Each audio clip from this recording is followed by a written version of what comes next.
Hi, it's Justin. I am back. I am doing a series, and this is the first installment on the predictions of a lost decade.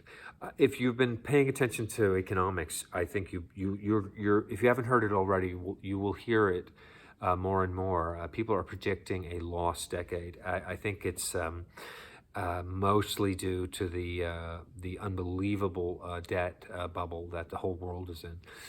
People are in a debt bubble as well as governments are in a debt bubble, and it's going to it's predicted to be a very painful recovery process where economies adjust back to something that's more sane and more, you know, more viable, more manageable.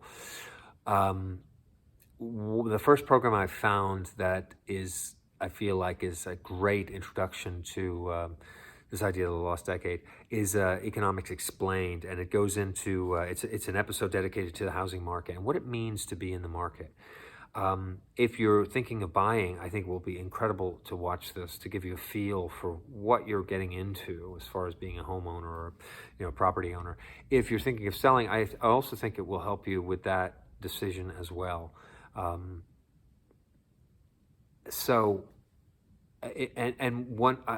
I think is really interesting for me is that at 10 minutes and 40 seconds into the program, if you want to fast forward to that, they get into the fact that globally, how housing keeps going up relative to incomes. So housing prices are outpacing income very, very rapidly, and they're saying, well, this is due to the cheap borrowing, low interest rates.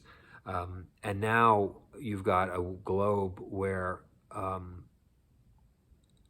everybody seems to be over-leveraged. I mean, too many people are over-leveraged across the globe, and they're having trouble paying for all this, and their incomes are not.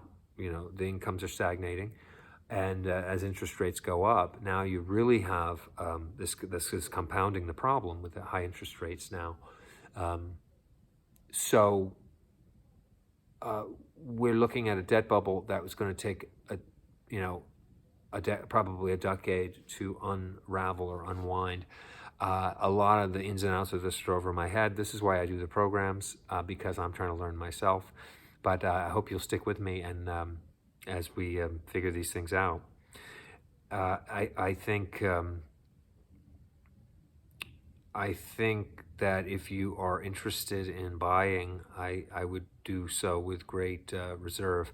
If you found your dream house and you just can't resist, and maybe it's all cash or half cash or something, I mean, there are reasons to buy. If you say, you know what, I just want to get on with my life. I don't care that this house is going to lose value. I know it'll come back eventually. I mean, if the house falling in value is going to bother you, then it's not a time to buy. If you think it's a great investment, this is not a time to buy. If it's just because it's your dream house and you really just want a house now, and you can afford it, it's okay. Then of course that's different. As far as selling, I think if you want to sell, now is a terrific time to sell. 6 months ago was better. Now is still good, but if you look at charts regarding housing values, housing prices, they're just going down, and they're going down in an inflationary environment, so you're getting a double whammy. I've said this many times on previous episodes. So